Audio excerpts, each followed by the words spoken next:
শেহামনির জন্মদিনে সবাই এসেছে। শেহামনির ক্লাসের মধ্যে ফাজলামি হচ্ছে না? প্রস্ফুটিত বানান কর। স্যার আমি তো বলছি প্রস্ফুটিত, পয়রাফলা সরফুটি আর তো প্রস্ফুটিত। শিক্ষক সাহেব রাইট বানান কর ফটকে। স্যার ফটকে ফটকে ফ ফ ওর কি রে ফ ফ করছিস কেন? ফটকে বানান কর। স্যার ফর পা গেছে আটকে ফটকে। শিক্ষক সাহেব রাইট, শিক্ষক সাহেব রাইট। বস এই কুদ্দুস বস। কুদ্দুস এটা বলছে জি স্যার জি স্যার। তোর জন্ম কি বারে? তো কুদ্দুস বলছে স্যার আমার জন্ম বৃহস্পতিবারে। বলে বস। রফিক ওঠ। রফিক জি স্যার। তোর জন্ম কি বারে? স্যার আমার জন্য কি রবিবারে। বস। এই কাজল জি স্যার তোর জন্ম কি বারে? তাই বলো স্যার আমার জন্য শুক্রবারে। তো পাশ থেকে বন্ধু উঠে বলছে স্যার শুক্রবার তো বন্ধের দিন, জন্ম কি করে হইল? না না কিছু মনে করবেন না, নিছক কৌতুক।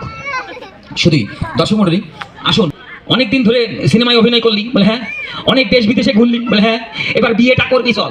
বলে স্যার আমি বললাম বাবা আমি এখন বিয়ে করতে পারবো না। হ্যাঁ চল মেয়ে দেখে রেখেছি। তো বাবা আমার হাত ধরে মেয়ে দেখাতে নিয়ে গেলেন। এখন মেয়ের বাড়ি গিয়ে এখন মেয়ের মা আর মেয়ে পাশাপাশি দাঁড়িয়ে আছে। আমি হঠাৎ বললাম বাবা কোনটা আমার বউ? বাবা বলে ওই যে লাল নীল চেক দিয়ে শাড়ি পরা ওইটা তোর বউ। বলে বাবা ওই মেয়েকে আমি বিয়ে করতে পারবো না। বলে কেন?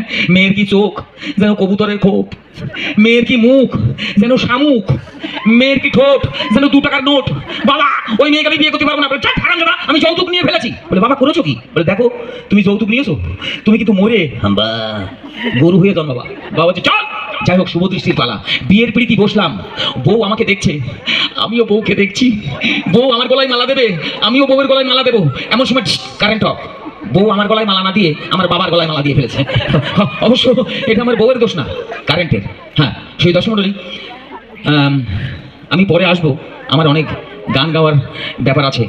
আমরা চালাই ভ্যান তুই এত বিয়াদব কেন? খিস মেরে ফটো তোর বাপে চালাই অটো, তোর মা চালাই ভ্যান তুই এত দুষ্টু কেন? ধন্যবাদ। পরে আবার